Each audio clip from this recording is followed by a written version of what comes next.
É com muita alegria que aqui estou, de regresso, de certa forma, aqui a esta casa. Hoje, para falarmos sobre amor enquanto força estruturante da criação. E, de facto, o amor sempre foi algo bastante difícil de explicar. E é de tal maneira assim que, ao longo dos tempos, quem melhor conseguiu descrever, afinal, o que é o amor, foram os artistas. Os músicos, os poetas, os escritores, portanto, através da escrita também, da poesia e da escrita, os escultores, os pintores, portanto, todos os artistas foi quem, ao longo do tempo, conseguiu caracterizar melhor aquilo que de facto é o amor. E isto porquê?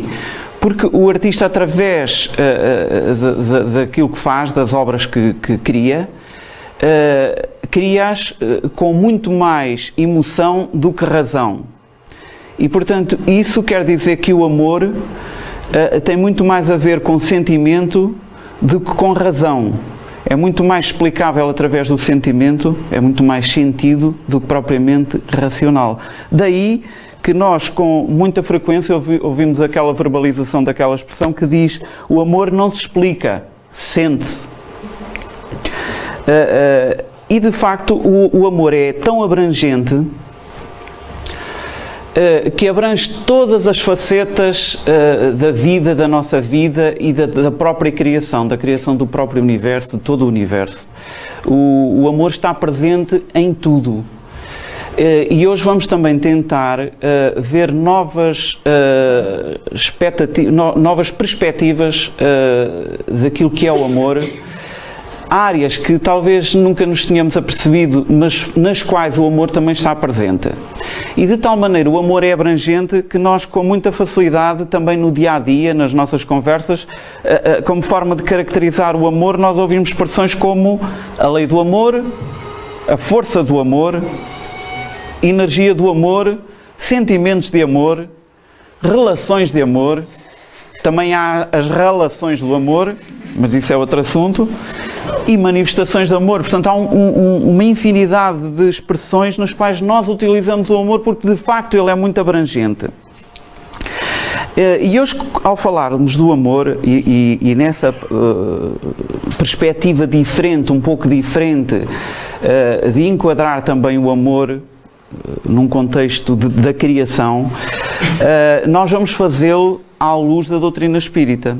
E como vamos fazê-lo à luz da doutrina espírita, é importante que recordemos alguns conceitos, alguns fundamentos daquilo que é o espiritismo. E começando desde logo, por exatamente o que é o espiritismo. Recorrendo ao livro, precisamente, O que é o Espiritismo, de Allan Kardec. Allan Kardec é o codificador, o organizador de todo o conhecimento que constitui a base da doutrina espírita.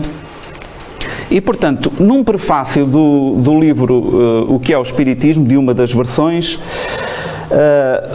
podemos ler que o Espiritismo é o conjunto de princípios e leis revelados pelos espíritos superiores ao educador francês Allan Kardec, que compilou essa informação em 5 obras que ficaram conhecidas posteriormente como a Codificação. Em que, dessas obras, o primeiro é o Livro dos Espíritos. Ora, o Livro dos Espíritos, em resumo, é um livro feito de perguntas e respostas, tem 1019 perguntas e respostas, portanto, em que Kardec coloca questões aos espíritos e eles respondem, os espíritos superiores que ajudaram na codificação. Isto é bom sempre de recordar. Portanto, no Livro dos Espíritos, o Livro dos Espíritos contém a estrutura filosófica da doutrina. É o livro que contém essa estruturação filosófica. Temos também o Livro dos Médiuns. Ora, o Livro dos Médiuns, também compilado por Kardec, é basicamente um manual de conhecimento e educação da mediunidade. Mas essa mediunidade, portanto, a mediunidade é a possibilidade de existir comunicação entre o mundo físico e o mundo espiritual através desse processo da mediunidade. E essa mediunidade, de acordo com o livro dos médiuns, é exercida com um sentimento de utilidade dirigida precisamente para o amor, para o bem, para a consolação, para o esclarecimento. Portanto, numa palavra, é a mediunidade como ferramenta ao serviço do bem. E, portanto, é neste livro que nós podemos apreender todo o sentido da mediunidade exercida dessa forma. Depois, o terceiro livro, o Evangelho segundo o Espiritismo. Ora, o Evangelho segundo o Espiritismo apresenta-nos toda a conceituação ética e moral contida na doutrina espírita. E, claro, chama-se Evangelho não por acaso, porque toda essa conceituação ético-moral é feita com base na doutrina de Jesus Cristo, de Jesus de Nazaré. Portanto, pelos seus ensinamentos e pelo seu exemplo. Essa, a moral de Jesus Cristo, é a moral que preside à moral da doutrina espírita. Temos depois também o Céu e o Inferno. O Céu e o Inferno é um livro em que Allan Kardec, através do conceito de fé raciocinada, que é um conceito novo na altura em que surgiu, portanto, explica a posição filosófica da doutrina espírita perante um conjunto de dogmas que as religiões tradicionais apresentavam ao longo dos séculos e apresentaram.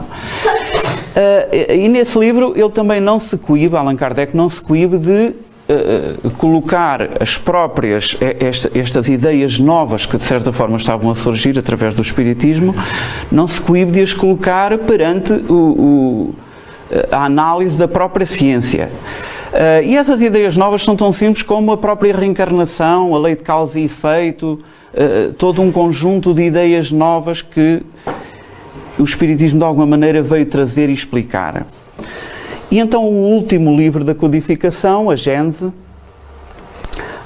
A Gênese fala, portanto, como o próprio nome indica, aborda o tema da criação divina, das origens do nosso planeta, do processo de evolução do planeta em termos tanto geológicos como orgânicos, como espirituais até, e todas essas fases, portanto, e toda a transformação que o nosso planeta, o nosso globo, foi levando ao longo dos tempos. E, portanto, como podemos ver, o Espiritismo, o que é o Espiritismo, é muito, e tem ali os 5 livros da codificação, mas uma outra pergunta também surge com grande propriedade e, portanto, mais concretamente, de que é que trata o Espiritismo? Ora, recorrendo a um texto, a um excerto de um texto de Edgar Armond era um almirante da Marinha Brasileira, já desencarnado, que era um estudioso da doutrina espírita e escreveu muitos textos acerca da doutrina espírita. E houve um que me pareceu especialmente feliz por ser curto e dizer muito concretamente o que é o Espiritismo. E ele diz que o Espiritismo nos traz conceitos novos e profundos a respeito de Deus, do universo, dos homens, dos espíritos e das leis que regem a vida.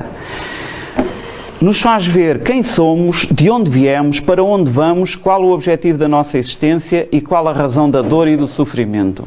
Isto é aqui em poucas palavras, Edgar Armond faz aqui um resumo muito claro daquilo que é o Espiritismo. E então, o Espiritismo, como um edifício que é, um edifício doutrinário, que é, assenta em 3 pilares, em 3 alicerces, que de alguma maneira estão ligados aos próprios livros da codificação. Esses 3 pilares são o pilar da filosofia, em que o espírita questiona, observa o mundo que o rodeia e questiona, pergunta como é que é a vida depois da morte, será que há vida depois da morte, todo um conjunto de perguntas que através da filosofia o espírita coloca. E depois vem o pilar da ciência, através do qual são dadas as respostas, são feitos os estudos, são feitas as experiências necessárias, há todo um conjunto de análise também intuitiva, através de indícios que vêm depois responder à parte filosófica com o grande suporte dos espíritos superiores. Mas estes dois pilares ficariam incompletos, até porque uma casa assenta em dois pilares caía. É importantíssimo o terceiro pilar, o tal pilar da moral de Jesus Cristo, em que o ser, portanto a doutrina espírita é uma doutrina para os espíritos, para nós enquanto espíritos também, enquanto seres em evolução, e então é imprescindível que haja o pilar da moral, o tal que nos transforma, que nos ajuda a transformar para pessoas melhores, sempre no sentido do bem, sempre no sentido do amor, de acordo com a própria palestra, e tendo sempre como base a doutrina de Jesus Cristo, através dos seus ensinamentos e do seu exemplo. E tendo os pilares estabelecidos, vem o edifício com os seus andares. E os andares, neste caso, são os princípios básicos da doutrina, em que o primeiro é a existência de Deus, o segundo a imortalidade da alma, portanto a continuidade da vida após a morte, o terceiro a comunicabilidade dos espíritos, que já há bocadinho abordámos, que através da mediunidade há a possibilidade de haver comunicação entre o mundo espiritual e o mundo físico, a lei da evolução, reencarnação, com a tal faceta da lei de causa e efeito, e a pluralidade dos mundos habitados, que nos diz que existe vida por todo o universo e não apenas aqui num cantinho minúsculo que é o nosso planeta que habitamos. E onde nós nos vamos situar mais no assunto que vamos tratar hoje vai ser precisamente no primeiro princípio, Deus. E durante muito tempo, durante uma série de séculos, Deus era visto de uma forma antropomórfica, ou seja, à nossa imagem e semelhança. Nós analisávamos Deus comparando connosco próprios. E então qual era a visão que havia de Deus? A visão de Deus era um Deus de alguma maneira cruel, um Deus castigador, um velhinho de barbas brancas que tinha um caderninho na mão que apontava os pecados de cada um, e uns tempos mais tarde, ia também fazer a sua própria cobrança através do sofrimento ou de promessas, enfim, de alguma maneira era assim que funcionava.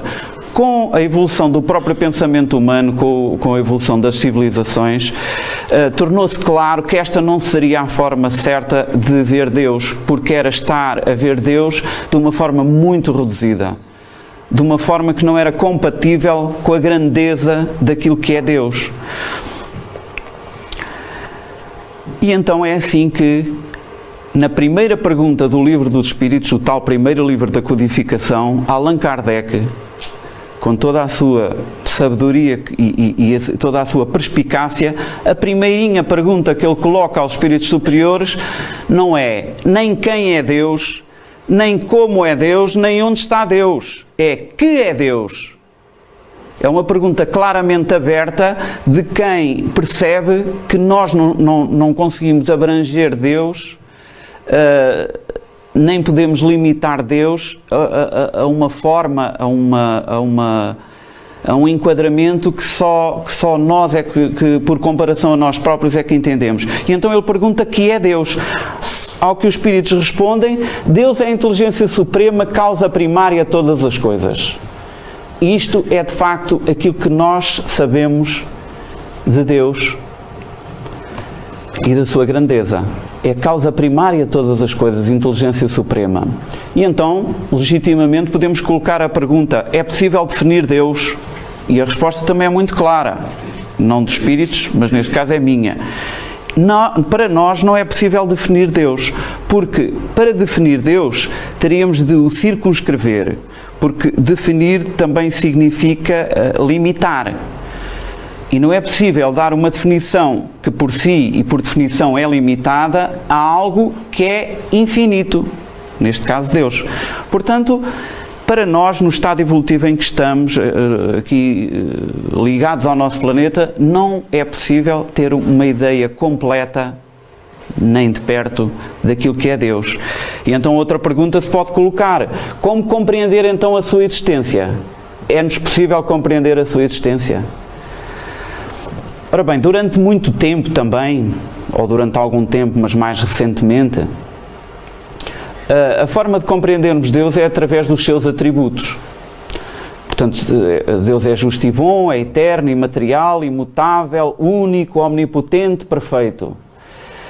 Contudo, se repararmos, também estes atributos são atributos que têm um determinado significado para nós, seres humanos. Mas mesmo assim, isto é uma conceituação limitada, porque Deus é muito mais do que isto, é coisas que nós nem sequer imaginamos. De qualquer maneira, já foi um avanço no entendimento do que é Deus e já foi uma forma de pressentir a grandeza de Deus. Agora, a forma que eu considero e que me parece aquela mais sentida e mais próxima de entender Deus acaba por ser através da sua obra, através da obra da criação. Isto à semelhança de quando uma pessoa vai a um museu e vê uma bela escultura que vemos que está ali uma obra de arte, uma obra-prima, e que mesmo não conhecendo o seu autor, nós conseguimos perceber que quem quer que tenha feito aquilo tem um conjunto de sabedoria, um conjunto de qualidades que permite àquela pessoa, àquele artista, ter feito aquela obra de arte. Essa é talvez a forma mais interessante pelo apreciar da sua obra, da grandeza da sua obra. Essa talvez seja a forma mais interessante de antevermos Deus, digamos assim. Para isso, há aqui um pequeno filme em que uma criança nos vai ajudar a perceber o que é Deus. Eu vou te contar uma história.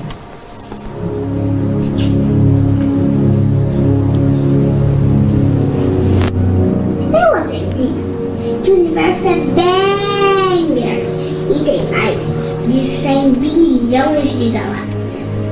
Sabe quanto é 1 bilhão? Meu pai disse que é muito e é mais de 1000. E em cada uma dessas galáxias tem mais de 100 bilhões de estrelas. E que elas às vezes são bem maiores que o nosso Sol, que eu acho bem grandão. Em volta da maioria dos sóis tem um montão de planetas, igual ao nosso. Às vezes bem grandão, às vezes bem pequenininho. E o nosso planeta é tão lindo.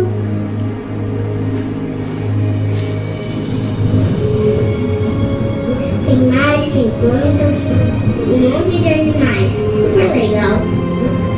E tudo funciona direitinho. Só no nosso planeta tem mais de 7 bilhões de pessoas. Tem gente de tudo quanto é jeito, em tudo quanto é lugar. E contando só os vivos, hein? Tem gente na China, no Japão, na África, na Europa. E no meio de tanta gente, meu pai achou a minha mãe.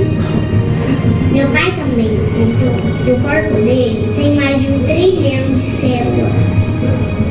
E que eu nasci quando juntou uma célula dele com uma célula da mamãe. E olha, que deve ser muito difícil achar uma célula, porque ela é muito pequenininha. E é graças a isso que hoje eu estou aqui, brincando e aprendendo.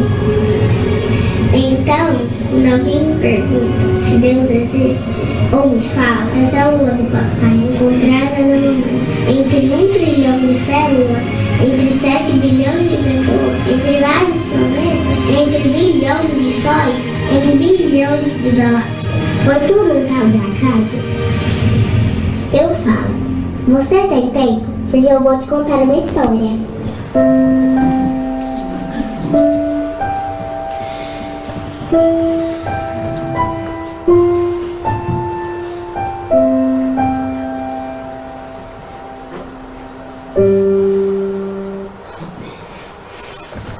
Pronto.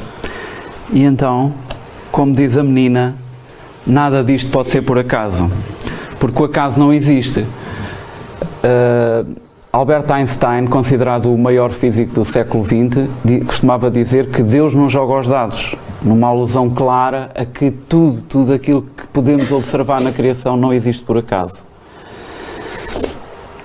E também Kardec, comentando a questão 8 do Livro dos Espíritos, aliás, se quiserem aprofundar esta questão do acaso, se existe ou não existe, nas questões 7 e 8 e seguintes, abordam o tema. E então o comentário que Allan Kardec faz é que o universo não é obra do acaso, seria absurdo considerar o acaso um ser inteligente. E de facto assim é. Seria a mesma coisa que nós imaginarmos que temos uma garagem e colocávamos dentro da garagem todas as peças que constituem um carro, mas tudo desmontado. Fechávamos o portão e entretanto esperávamos que caísse umas trevoadas, uns terremotos abalassem ali aquela zona, uns tremores de terra, mais umas trevoadas com uns relâmpagos para criar ali um efeito elétrico, e depois de tudo acalmar, abríamos o portão e saía de lá um belo de um Ferrari. É claro que isto não cabe na cabeça de ninguém. Aliás, mesmo do ponto de vista científico e do ponto de vista da própria matemática, o acaso, criar alguma coisa, é probabilisticamente impossível. Basta, por exemplo, pensar que se a Lua estivesse mais 15 km afastada da Terra, já saía da órbita, pelo espaço fora, da mesma maneira que se estivesse mais próxima a 15 km, acabava por fazer órbitas em espiral até chocar com a própria Terra. Então, para que haja, e isto é também conhecido pela ciência e defendido pela ciência, para que haja uma criação inteligente tem que haver dois fatores muito importantes, que é intenção e vontade. Sem estes dois fatores não há criação. Portanto, isto é claramente indicador de que houve uma inteligência criadora. E então o amor é de facto, e agora entrando no amor, é a maior expressão da vontade de Deus. E porquê? Porque ela manifesta-se através sempre de forças ou de atração. A própria matéria mantém-se unida e não se desfaz, não se desconjunta, digamos assim, mantém-se unida por forças de atração, como vamos ver. As próprias espécies animais, através da atração sexual, mantêm a continuidade das espécies. Forças de união que mantêm as pessoas juntas, que fazem as pessoas cooperar umas com as outras.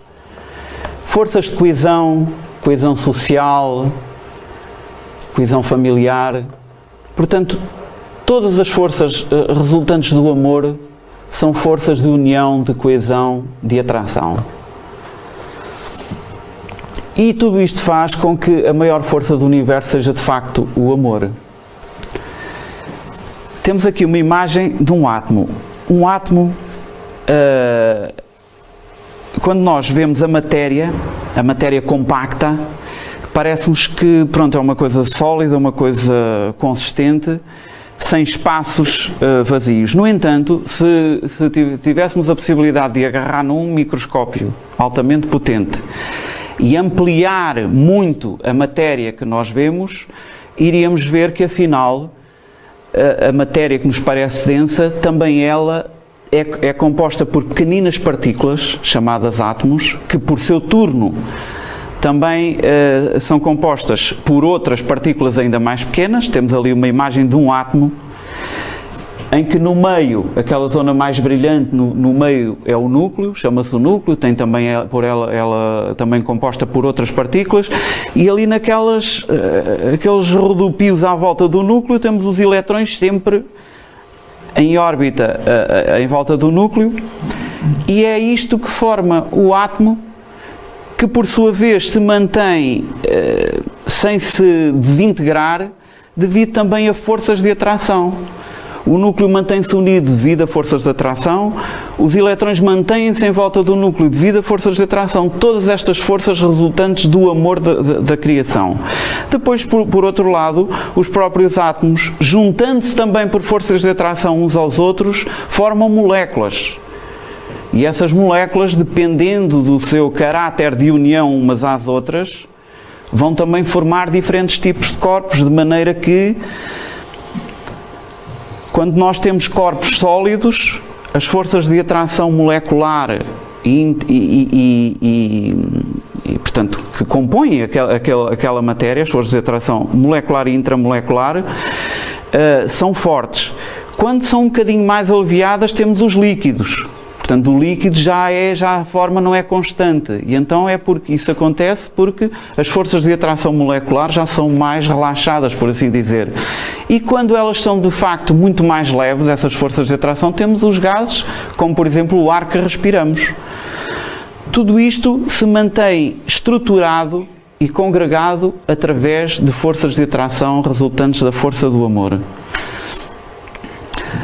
E de tal forma é assim que os cientistas sempre pressentiram de alguma maneira, de algum modo, que todas as forças que nós observamos na natureza resultam de uma única força. Ainda não se conseguiu provar isso cientificamente, mas existe essa intuição da parte da ciência.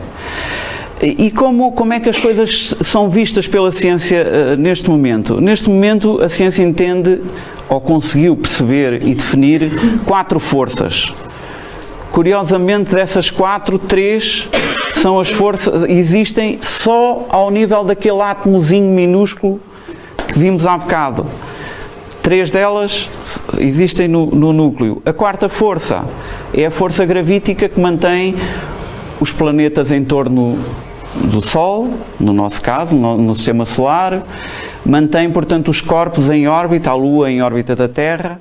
Portanto, essas 4 forças é a força nuclear forte, a força nuclear fraca, ambas ao nível do núcleo do átomo. Depois temos a força eletromagnética, que é aquela que mantém os elétrons em torno do átomo, e por fim a gravítica de que falei. E de tal maneira também é essa busca da força, da tal força originária, da força primária, que Albert Einstein, que já há bocadinho referi, em determinada altura escreve uma carta à filha em que ele diz o seguinte: existe uma força extremamente poderosa que a ciência até agora não encontrou uma explicação formal. É uma força que inclui e governa todas as outras forças, que está por trás de todo o fenómeno que ocorre no universo e que ainda não foi identificada por nós. Esta força universal é o amor. Ele nunca chegou a conseguir provar cientificamente isto, mas ele tinha esta intuição e por isso escreveu esta carta à filha. E depois diz que quando os cientistas buscavam uma teoria unificada do universo, eles esqueceram da mais invisível, subtil e poderosa de todas as forças. O amor é luz, porque ilumina a quem dá e a quem recebe. O amor é como a gravidade, porque faz com que algumas pessoas se sintam atraídas por outras. O amor é poder, pois multiplica o que temos de melhor e permite que a humanidade não seja extinta devido ao seu egoísmo cego. O amor revela e descobre. Pelo amor vivemos e morremos. O amor é Deus e Deus é o amor. Portanto, isto é muito interessante de ver como ele, apesar de não ter conseguido provar, tinha esta intuição. Também mais recentemente, Stephen Hawking, que é aquele cientista paraplégico que está numa cadeira de rodas, ele também, aliás, houve um filme há não muito tempo que se chama A Teoria de Tudo, em que ele também buscava uma teoria que explicasse de origem todas as forças, todas as manifestações que se processam no universo, portanto na criação. Também é muito interessante verificar que durante muito tempo os cientistas julgavam que no espaço havia zonas em que simplesmente não havia nada e existia o vácuo. Mais recentemente a ciência percebeu que afinal não existem espaços nenhuns no universo que sejam completamente isentos de algo. Porque foi descoberta a chamada radiação fóssil ou radiação primitiva, que é uma radiação original da própria criação do universo, e que afinal essa energia está presente em toda a criação. E isto é muito, muito interessante, cruzar com a ideia do fluido cósmico, porque quando no livro dos Espíritos, na questão 27, se fala no fluido cósmico, diz que isto há 159 anos atrás.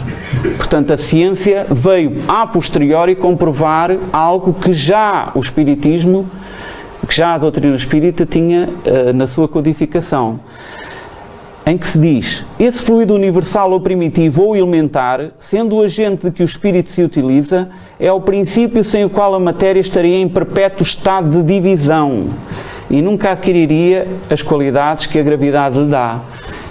Isto claramente nos ajuda a perceber como este fluido cósmico universal, criação divina, é o veículo de comunicação, veículo de transmissão do próprio amor, das tais forças de atração. E então, à medida que a evolução do nosso planeta se vai dando, vai havendo cada vez, a complexidade vai sendo cada vez maior até ao surgimento da vida.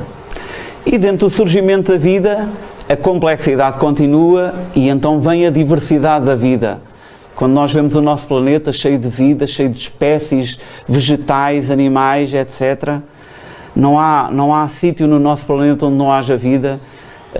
Em determinada altura até se pensou que nas profundezas dos oceanos não havia forma de haver criação de vida. Mais tarde descobriu-se que afinal havia.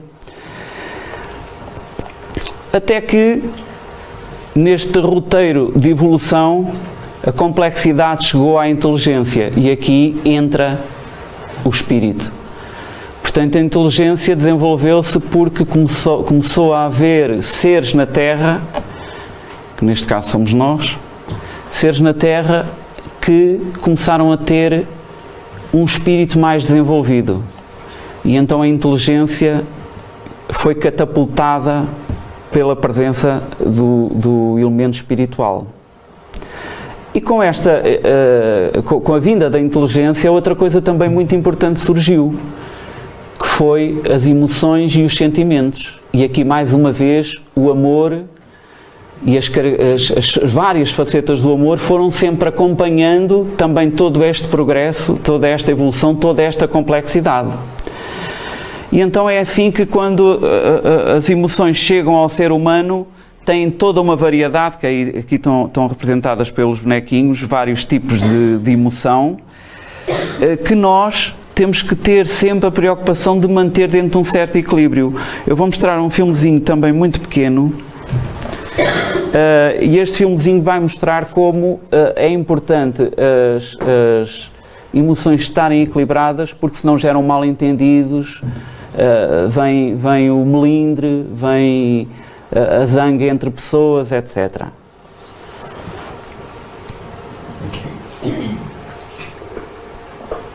Então, como foi o primeiro dia de escola? Foi fixe, sei lá. Nem desconfio. Nunca olhas para alguém e pensas: o que é que se passará naquela cabeça? Conseguiram apanhar? Sem dúvida. Há algo errado. Vamos descobrir o que é que se passa. Isto são as emoções. Um sinal para o marido? Mais baixo. Não dá mais alto. Ela está a olhar para nós. O que é que ela disse? Desculpe, senhor. Ninguém estava a ouvir. Não nos fechamos o caixote. A senhorita, não baixamos a tampa. O que é? O que é, mulher? O que é? O sinal outra vez? Então, Riley, como foi a escola? Inacreditável! Vestimos do piloto de helicóptero brasileiro por este? A escola foi boa, ok? Aquilo que foi, não disseste que não íamos estar nas pistas. Riley, passa-se alguma coisa? Senhor, ela revirou-nos os olhos. Ok, é uma demonstração de força. E eu não quero ter de bater o pé. Não bata o pé. Riley, eu não gosto da tua nova atitude. Eu já te mostro o que é atitude homem. Não, respira. Qual é o problema? Não me aborreçam! Senhor, o atrevimento está a se ver. Ativar nível de defesa 2. Defesa 2. Eu nesta casa não admito faltas de respeito, estás a ouvir? Queres experimentar isto, papá? Já? Bom, vem! Vamos bater o pé. Chaves em posição. Lançamento ao seu sinal, senhor.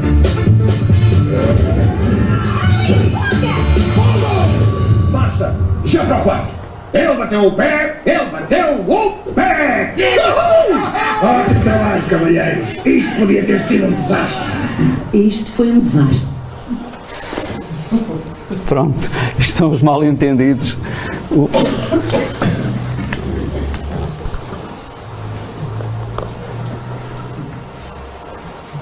Portanto, é assim que é tão importante, enquanto seres inteligentes, e enquanto seres inteligentes que somos responsáveis, porque temos o livre-arbítrio, somos responsáveis pelas nossas ações, pelas nossas decisões, e então temos que aplicar as melhores práticas, digamos assim, à nossa emoção, aos nossos sentimentos.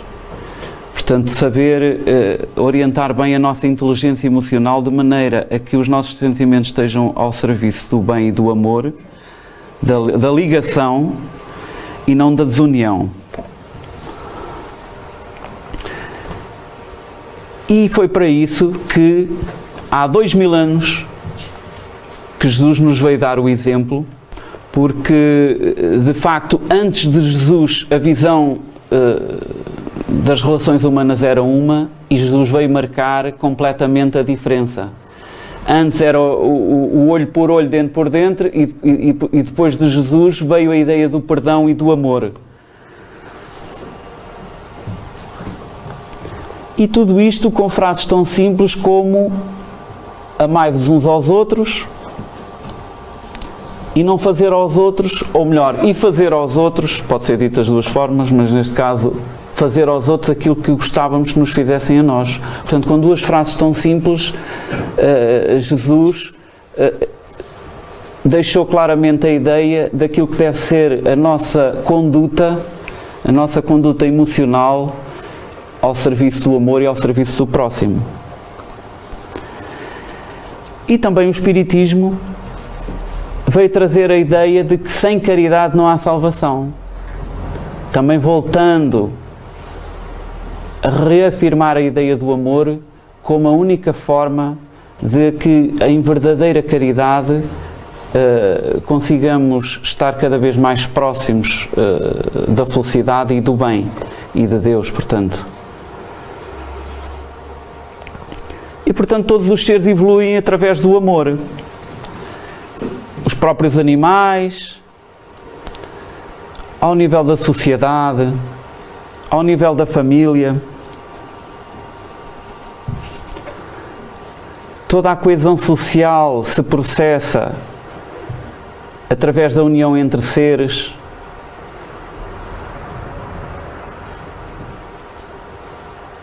Entre pais e filhos.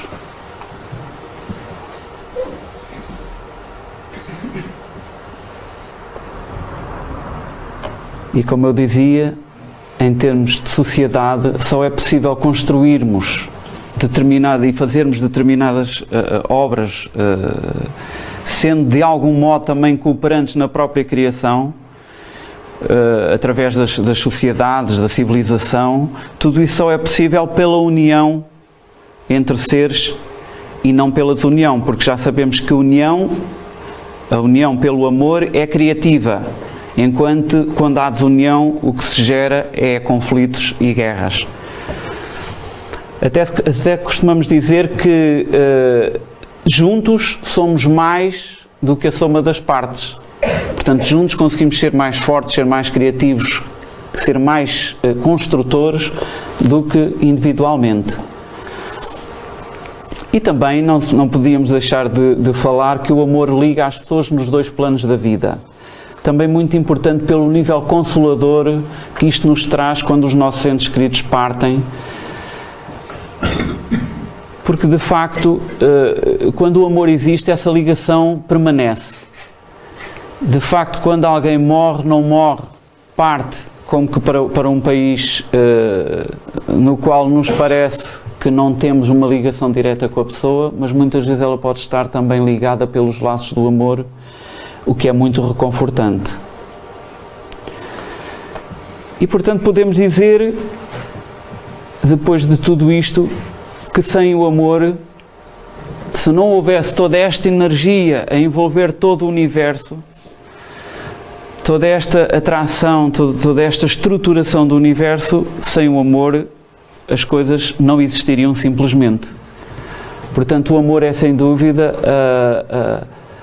o al divino, é sem dúvida a explanação da vontade de Deus na criação e em todos os setores da criação, desde a própria matéria, passando pelos seres vivos, a própria parte emotiva e dos sentimentos e a própria parte espiritual. E então, para terminar,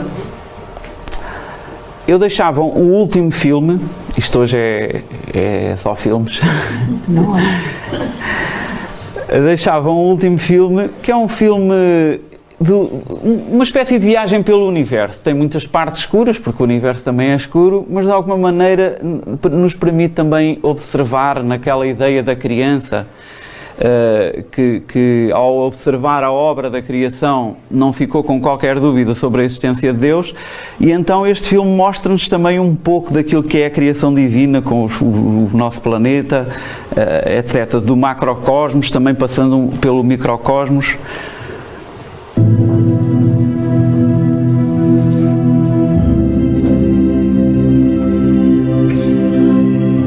É para contemplarmos um pouco